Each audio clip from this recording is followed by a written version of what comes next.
दो बेहद खूबसूरत पक्की सहेलियां अपनी जिंदगी अपने तरीके से जी रही थी, लेकिन किसी ने सोचा भी नहीं था कि इनका ये रिश्ता एक दिन ऐसा खतरनाक षड्यंत्र करेगा कि दो परिवार उजड़ जाएंगे और अदालत को उम्र कैद का फैसला सुनाना पड़ेगा। Hello everyone. इन दोनों सहेलियों की कहानी उन सभी के लिए एक सबक है जो माता पिता की चेतावनी की धज्जियां उड़ाती हैं।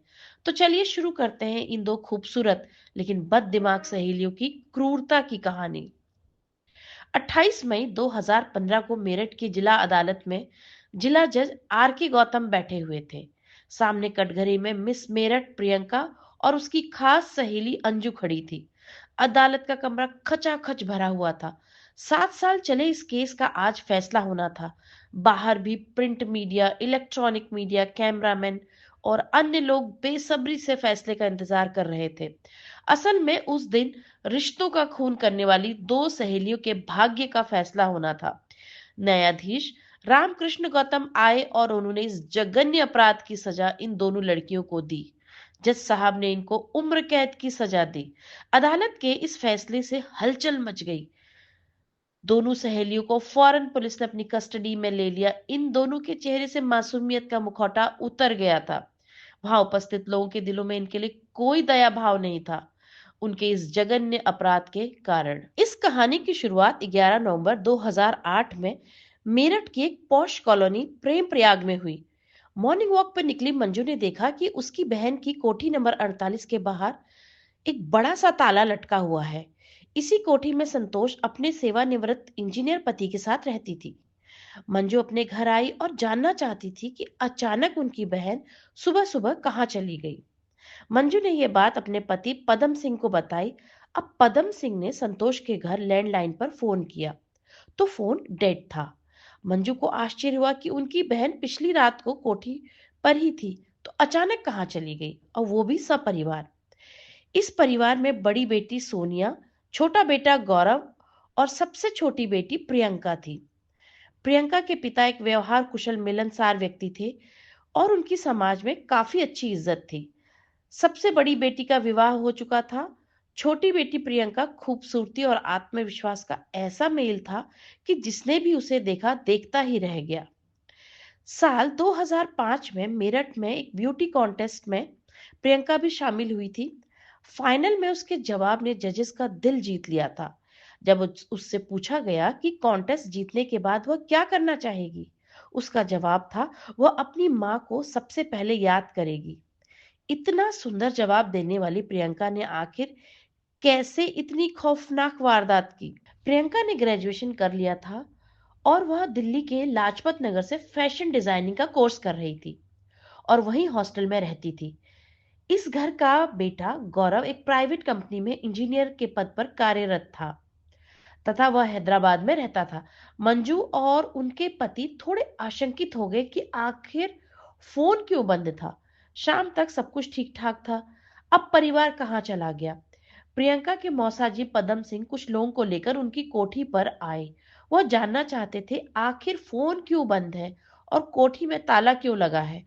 जब वहां पहुंचे तो उन्होंने देखा कि रेडियो पर गाने बज रहे थे और बाहर से इतना बड़ा ताला लटका हुआ था।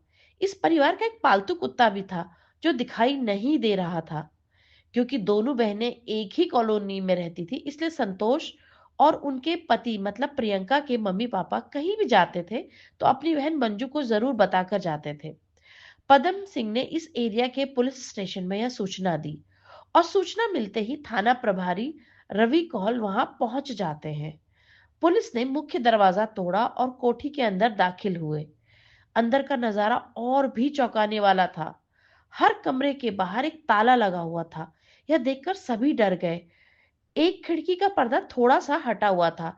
वहां से खिड़की से जब अंदर देखा गया तब सभी के होश उड़ गए। अंदर कमरे में प्रेमवीर मीन्स प्रियंका के पिता और मां संतोष की लाश पड़ी हुई थी। प्रेमवीर का शव फर्श पर था और संतोष का शव बेड के ऊपर पड़ा हुआ था। वहीं संतोष के चेहरे और गले पर उंगलियों के निशान मौजूद थे। प्रारंभिक जांच में पाया गया कि प्रेमवीर के सर पर किसी चीज से हमला किया गया था और संतोष का गला दबाया गया था। क्योंकि उनके गले पर उंगलियों के निशान साफ दिख रहे थे। संतोष के मुंह में कपड़ा ठूसा हुआ था। शायद उनकी आवाज को दबाने की कोशिश की गई थी। प्रेमवीर का शव देखकर यह लग रहा था कि उन्होंने बहुत ज्यादा संघर्ष किया था और उनके हाथों तथा उनके शरीर पर बहुत ज्यादा चोट के निशान थे। घर का पालतू कुत्ता चेन से बंधा हुआ था और पूरे घर का सामान अस्त व्यस्त था। ऐसा लगा जैसे घर में कोई लूटपाट हुई है। अब पुलिस ने अपनी जांच का दायरा बढ़ाया और उन्होंने कमरों का अच्छे से इंस्पेक्शन किया। सबसे पहले उन्हें दिखा कि लैंडलाइन का जो फोन था उसकी तार निकली हुई थी और उस पर खून के निशान थे। लैंडलाइन फोन के डिस्प्ले पर 100 नंबर डायल किया गया था। शायद संतोष या प्रेमवीर ने 100 नंबर यानी कि पुलिस को बुलाने की कोशिश की थी और इसलिए शायद वह तार निकाल दिया गया था। और पूछताछ करने पर पुलिस को पता चल गया कि संतोष की सारी ज्वेलरी गायब थी। क्योंकि मंजू उनकी बहन थी इसलिए मंजू को उस घर के बारे में काफी कुछ पता था। यह भी पता चला कि अलमारी से काफी सारा कैश, ज्वेलरी सब गायब था और घर की वसीयत के पेपर भी कोई लेकर चला गया था। पद्म सिंह ने पुलिस स्टेशन जाकर अज्ञात के खिलाफ रिपोर्ट दर्ज करा दी और सारी प्रारंभिक फॉर्मेलिटीज करने के बाद दोनों बॉडीज को पोस्टमार्टम के लिए भेजा गया।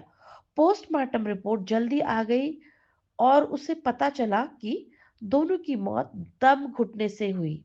संतोष के शरीर पर 3 चोटों के निशान पाए गए और प्रेमवीर के शरीर पर 11 चोटों के निशान पाए गए, जिससे पता चलता है कि उन्होंने बहुत ज्यादा संघर्ष किया था। अब पुलिस ने मृत दंपति के सभी करीबी रिश्तेदारों को और उनके बच्चों से पूछताछ की, लेकिन सबसे हैरानी करने वाली बात यह थी कि वहां पर उनकी छोटी बहन और सबसे लाडली बेटी प्रियंका नहीं आई थी। पुलिस के लिए यह बात नॉर्मल नहीं थी। माता पिता की इतनी दर्दनाक हत्या के बाद प्रियंका नहीं आई। यहाँ पर पुलिस की शक की सुई घूम गई। इसी बिंदु पर उन्होंने इन्वेस्टिगेशन शुरू की तो कई चौंकाने वाले खुलासे होते गए। पुलिस को पता चला कि घर की सबसे छोटी बेटी का अपने परिवार से लंबे समय से मनमुटाव चल रहा था और प्रियंका की सबसे बड़ी हमराज थी उसकी अंजू नाम की सहेली। पुलिस इस मनमुटाव की वजह जानने की कोशिश करने लग गई तो कई चौंकाने वाले खुलासे होने लग गए। पुलिस को पता चला कि अंजू के कहने पर ही प्रियंका ने अंजू के भाई से प्रेम विवाह किया था। जब प्रियंका के माता पिता को यह बात पता चली तो उन्होंने अपहरण का केस दर्ज कर लिया। लेकिन अप्रैल 2008 में प्रियंका ने अपने ससुराल वालों के पक्ष में ही बयान दिया, इसलिए अपहरण वाला केस खुद ब खुद कमजोर पड़ गया। इस घटना के बाद प्रियंका के अपने माता पिता के साथ संबंध खराब होने लगे और धीरे धीरे परिवार वाले उसके साथ दूरी बनाने लग गए। अब उसके माता पिता की दर्दनाक मौत के बाद पुलिस वाले प्रियंका से संपर्क करना चाह रहे थे, लेकिन उसका नंबर लगातार स्विच्ड ऑफ आ रहा था और यह पुलिस के लिए एक नॉर्मल बात नहीं थी। धीरे धीरे जांच अधिकारियों को यह लगने लगा था कि इस दोहरे हत्याकांड का कोई ना कोई कनेक्शन प्रियंका से जरूर है। 4 दिन बीत चुके थे, लेकिन प्रियंका ने कोई कोशिश नहीं की। किसी रिश्तेदार को फोन करके इस हत्याकांड के बारे में जानने की कोशिश भी नहीं की और ना ही उसने अपने माता पिता के प्रति कोई दुख प्रकट किया। अब एक टीम को दिल्ली भेजा गया प्रियंका को ढूंढने के लिए, लेकिन उसका कोई पता नहीं चल रहा था। जब प्रियंका के नंबर की कॉल डिटेल निकाली गई तब पता चला कि प्रियंका लगातार अपनी मां के कांटेक्ट में थी। सबसे चौंकाने वाली बात यह थी कि जिस रात हत्या हुई उस रात भी प्रियंका ने अपनी मां से फोन पर बात की थी। वारदात वाले दिन उसका लोकेशन भी इसी एरिया में पाया गया जहां उसके मम्मी पापा का घर था और हत्या के बाद उसका फोन बंद आ रहा था। अब पुलिस को पूरा विश्वास था कि इस हत्याकांड में कहीं ना कहीं कोई ना कोई लिंक प्रियंका का जरूर था। आखिरकार 17 नवंबर को पुलिस को एक बहुत बड़ी कामयाबी हाथ लगी। प्रियंका अपनी सहेली अंजू के साथ एक छोटे से कमरे में किराए पर रह रही थी। जब पुलिस ने उसके कमरे की तलाशी ली तो लूटे हुए 50,000 उनके कमरे से बरामद हो गए। यही नहीं, वहां उनके कमरे से लॉकर की चाबियां, फिक्स डिपॉजिट के कागज और जेवर भी बरामद हो गए। इन सारी चीजों की बरामदगी यह दिखाती थी कि प्रियंका और अंजू का कहीं न कहीं कोई न कोई कनेक्शन ज़रूर है इस हत्याकांड से। पुलिस अधिकारी इन दोनों को गिरफ्तार करके मेरठ ले आते हैं और अब पूछताछ की जाती है। तो एक हैरान करने वाली कहानी निकलकर सामने आती है। प्रेमवीर सिंह अब रिटायर हो चुके थे। वह चाहते थे कि उनके तीनों ही बच्चे अपने कामों में आगे बढ़ें और नाम रोशन करें। उनका बेटा गौरव हैदराबाद ही बस गया था और समय-समय पर वह अपने माता-पिता से मिलने के लिए आता रहता था। प्रियंका बहुत अधिक खूबसूरत थी और बहुत अधिक महत्वाकांक्षी भी थी। वो फैशन डिजाइनिंग का कोर्स कर रही थी। साथ ही वह कई तरह की प्रतियोगिताओं में हिस्सा लेते रहती थी और उसका कभी भी उसके मम्मी पापा ने विरोध नहीं किया, बल्कि उसे हमेशा वह सपोर्ट ही करते थे।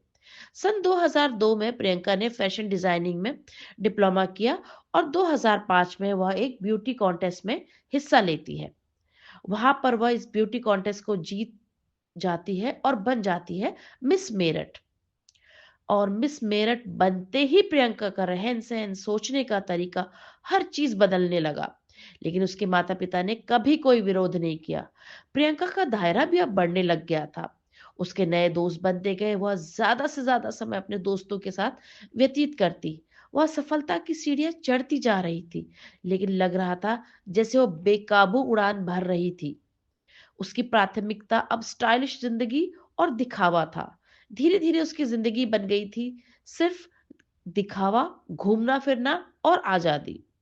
अब वह एक ऐसे रास्ते पर चल पड़ी थी जिसका अंजाम बहुत भयानक होने वाला था और कई जिंदगियां उजाड़ने वाला था। उसके बदले हुए रंग ढंग देखकर उसके भाई गौरव ने उसे बहुत समझाने की कोशिश की, लेकिन प्रियंका किसी की भी नहीं सुनती थी। घर वालों को लगा कि शायद माहौल बदलने से प्रियंका में भी बदलाव आएगा, तो उन्होंने उसका एडमिशन पॉलिटेक्निक कॉलेज में कर दिया, जहां पर उसने इंटीरियर डिजाइनिंग के कोर्स के लिए अप्लाई किया। प्रियंका का ज्यादातर समय अब घूमने फिरने में ही बीतता था।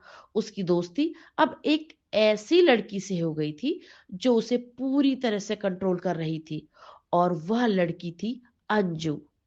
प्रियंका के भाई गौरव ने उसे बहुत बार समझाने की कोशिश की, लेकिन इस चीज का उस पर कोई असर नहीं हुआ। अब प्रियंका को अपना भाई भी बिल्कुल पसंद नहीं आ रहा था, क्योंकि वह बार बार उसे समझाने की कोशिश करता था। हद तो उस समय हो गई जब प्रियंका के कॉलेज से 2 बार नोटिस आया कि वह कॉलेज से गायब रहती है। दिन प्रतिदिन प्रियंका और अंजू की दोस्ती गहरी होती जाती है और दोनों साथ ही रहती हैं, साथ खाती हैं, साथ सोती थी। दिन प्रतिदिन प्रियंका की आदतें बहुत ज़्यादा खराब होने लग गई थी। साथ ही उसका अपने भाई गौरव से भी टकराव बढ़ता जा रहा था और यह टकराव एक घातक रूप लेने जा रहा था। अगर प्रियंका मेरठ आती तो रात भर गायब ही रहती थी। इससे घर का माहौल बहुत अधिक खराब और तनावपूर्ण होता जा रहा था।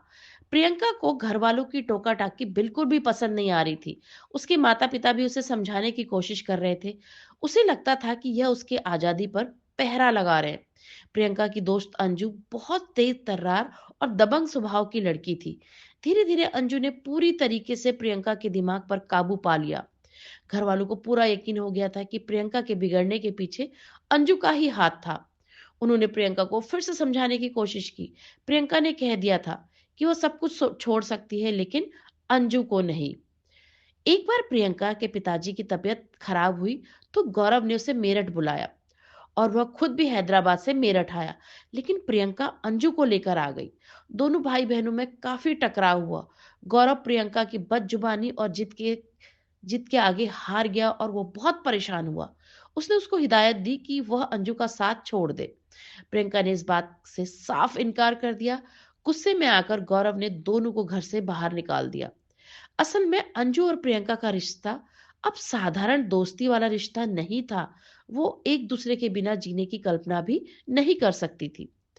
बहुत जल्दी वह दोनों पति पत्नी की तरह रहने लग गई, जो कि परिवार वालों को कतई मंजूर नहीं था।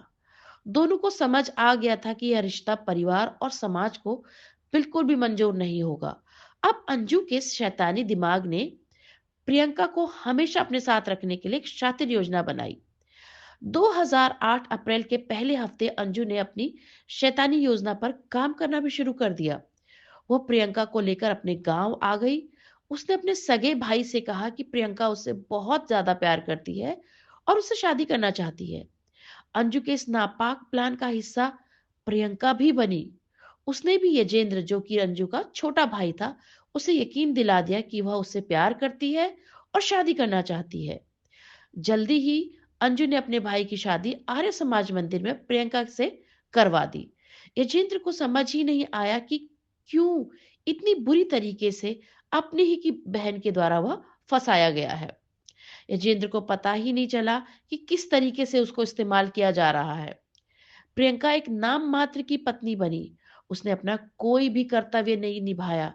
जब भी यजेंद्र उसके करीब आने की कोशिश करता, वह बहाने बनाने लग जाती। प्रियंका यजेंद्र के कमरे में नहीं बल्कि अंजू के कमरे में उसके साथ सोई रहती थी। उधर प्रियंका के घर वाले प्रियंका के कर्मों से बहुत अधिक परेशान हो गए थे और समाज में भी उनकी इज्जत की धज्जियां उड़ रही थी। जब प्रियंका के माता पिता को पता चला कि वह अमरोहा में रह रही है, तो वो लोग वहां पहुंच गए। उन्होंने प्रियंका के अपहरण का केस दर्ज कराया।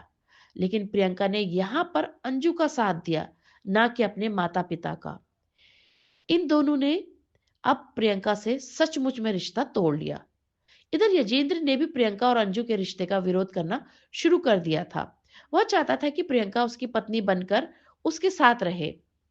अब अंजू को लग रहा था कि उसका प्लान यहाँ कामयाब नहीं हो रहा है, तो वो प्रियंका को लेकर दिल्ली चली गई। क्योंकि प्रियंका के माता पिता भी उसे कोई खर्चा नहीं दे रहे थे। अब दोनों के पास पैसों की काफी कमी हो रही थी और वह नौकरी ढूंढने की कोशिश कर रही थी, लेकिन सही नौकरी नहीं मिल पा रही थी। इतना कुछ होने के बाद भी प्रियंका अपनी माँ के काफी करीब थी। वह अपनी माँ से बराबर बात करती रहती थी, लेकिन प्रियंका के पास अपने सर्टिफिकेट्स नहीं थे। इस वजह से उसे अच्छी नौकरी नहीं मिल पा रही थी।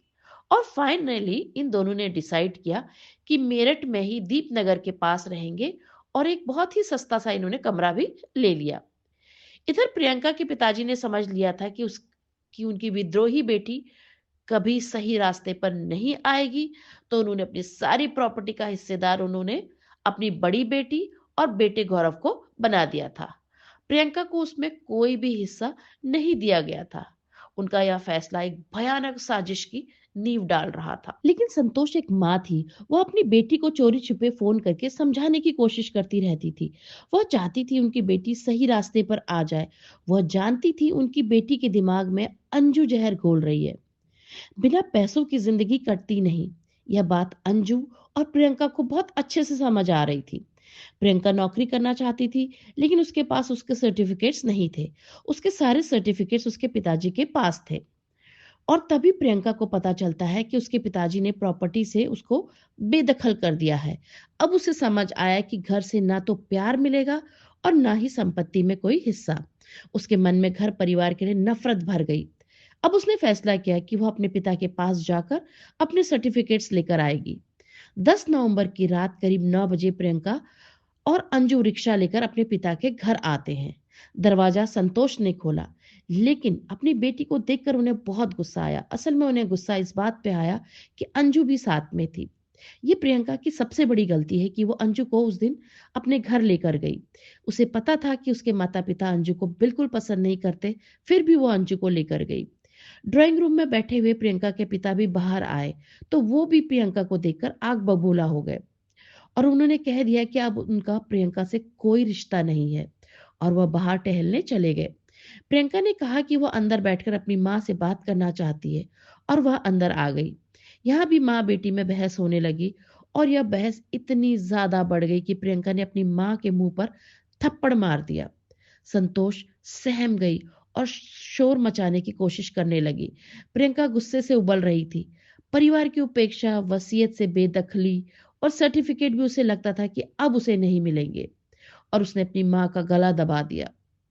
उसके इस काम में मदद की अंजू ने। अंजू एनसीसी कमांडो रह चुकी थी। संतोष के लिए बहुत मुश्किल था इन दोनों से अपने आप को छुड़ाना। प्रियंका सब कुछ भूल चुकी थी। माँ बेटी का रिश्ता, माँ की ममता, सब कुछ भूल चुकी थी।